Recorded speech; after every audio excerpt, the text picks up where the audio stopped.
Good morning, everyone. Welcome to Friday's lesson. It is so exciting to be through the first week back. Hope everyone's starting to get in routines. Um, I'm still not yet, so I'm hoping that this weekend will help me get back into the best routine for next week.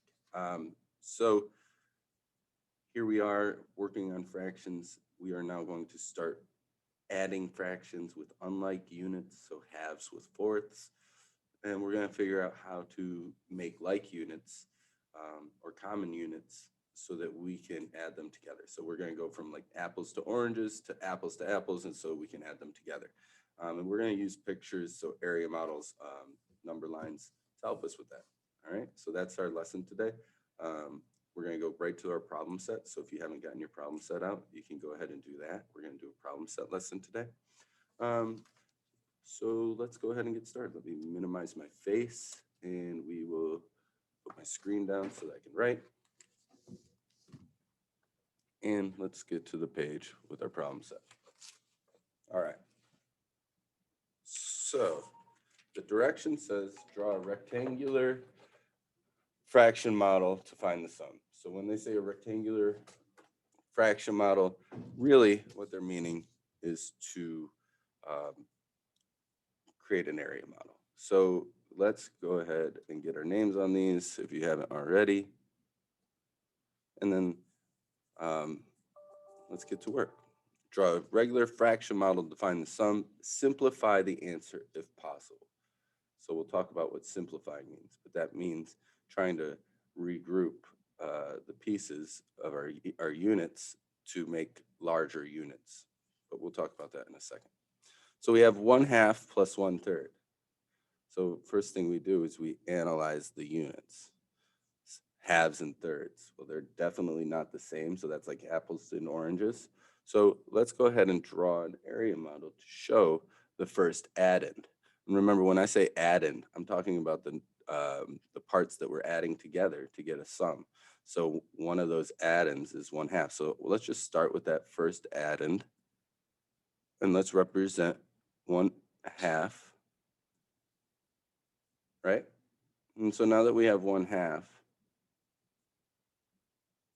let's also go ahead and represent the other addend. Whoops. Oh, what did I do? Let's go ahead and represent the other addend right below it with the perfectly same size whole. And we're going to do thirds in this one. So our question is, how can we make these like units so that we can work with it? All right. So what we're looking to create is units, pieces that can be, each of these fractional rectangles can be represented as the same unit. So really what we're asking is, these are halves. The first one's halves, the second one's thirds. Which number, or if we count them by our multiples of 2, 2, 4, 6, 8, 10, and then if we count it by our multiples of 3s, 3, 6, 9, which one of those was a common place? Which one of those is the same number for both of them? And if you can't think of that off your head, let's just show it visually. So remember, when we want to break apart fractions, we can just cut them into smaller pieces or break them apart into smaller pieces. So if I break this top one apart into a smaller piece, I just created 1/2 into fourths. So can we make thirds into fourths? If we multiply or count by our multiples of thirds, third, sixes, no, we can't drop on fourths. But what happens if we cut one more time? What did we just create? Well, this shows that 1/2 is equal to 3/6, right? Ooh, so 6. Can we get thirds to 6? Yeah, we can, because if we just cut the thirds into two, each third into two pieces, we now have 6s. And this shows that 1/3 is equal to 2/6. Can we add 2/6 plus 3/6? And the answer is absolutely yes. So let's go ahead and do that, because it's apples to apples. So let's go show that sentence. 3/6 plus 2/6 equals, well, what's 3 plus 2? 3 apples plus 2 apples is 5 apples, so it's 5/6. Now, we can't simplify that because there's no number that can be divided into both the top and the bottom. And that's also true because this is a prime number. So let's go ahead and try another one. I'm gonna come down here to the most difficult one, and that's 1/3 and 1/7. And when we're done with this one, you can go back and try B and C. So let's go ahead and we're gonna first analyze our math problem. We got thirds and sevenths. Well, that's definitely not like units, so we're gonna have to draw two little rectangles. We can make them the exact same size. One's gonna show thirds. I'm gonna show 1/3. I'm gonna represent these as one whole. And the other one's gotta show sevenths. So it's gonna be 6 cuts. 1, 2, 3, 4, 5, 6. And it's 1/7. Okay, now that we got our fractions represented, and actually let me label this as 1/3 and this is 1/7 as of right now. So let's count by threes.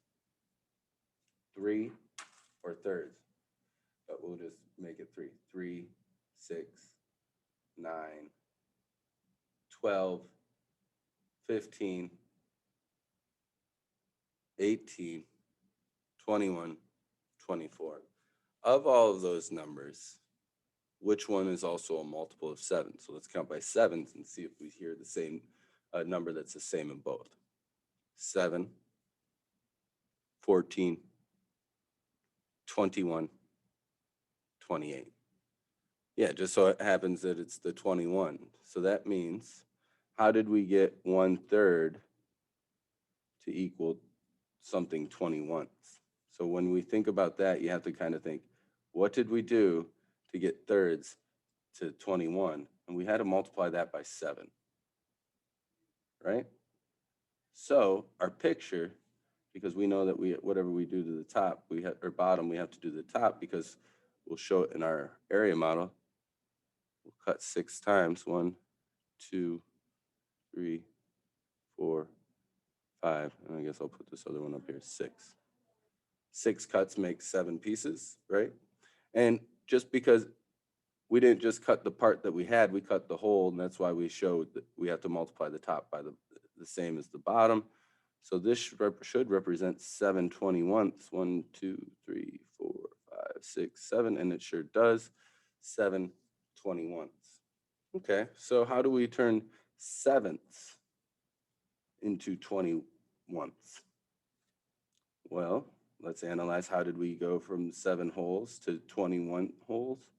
Well, we had to multiply that by 3. So that means we should probably have to do that to the top, but let's go ahead and prove that in our area model. Well, to times it by 3, we need to cut twice to get 3 groups. And that should be 1, 2, 3. Absolutely. So we got 3 21ths and 10 21ths. So, oops, I added in my head. It's not 10 21ths that we have. We have 7 21ths plus 3 21ths, which equals 10 21ths. 21st, I think they actually call it. I'm sorry, I was calling it 21ths. It's not really 21ths. Just looked over at the book.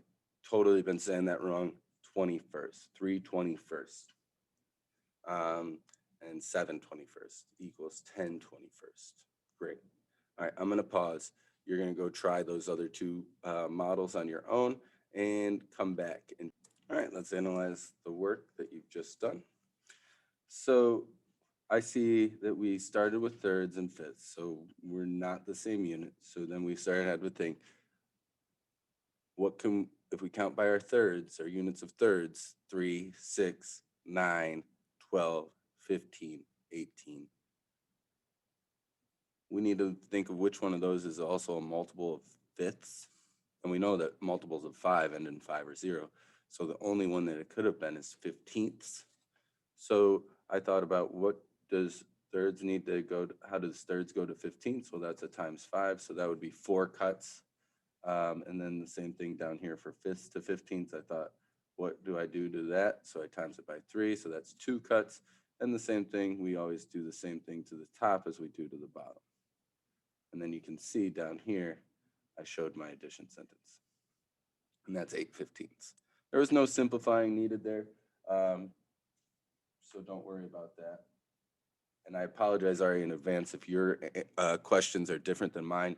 Brooke let me know yesterday that one of the questions that I did in my paper was different than the questions in your book. So I apologize if that's the case. I don't know how that happens. So same thing over here on C, we analyze our work, fourths and thirds, not the same. So we ask ourselves, how do we get fourths and thirds to be the same unit? Well, if I count by fours, 4, 8, 12, 16, I think which one of those is also a multiple of 3. And my brain's already starting to be like, ding, ding, ding, it's twelfths.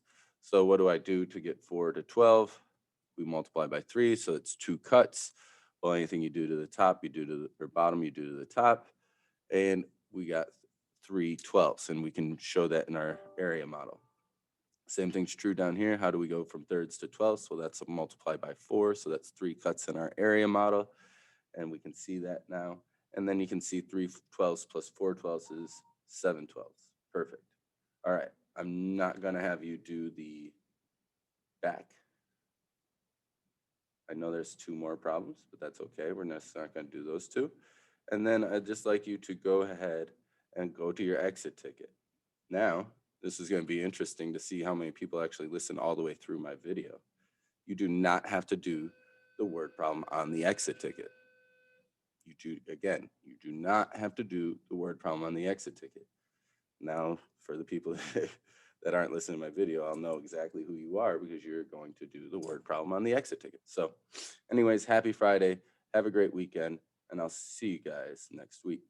Let me know if you need any help.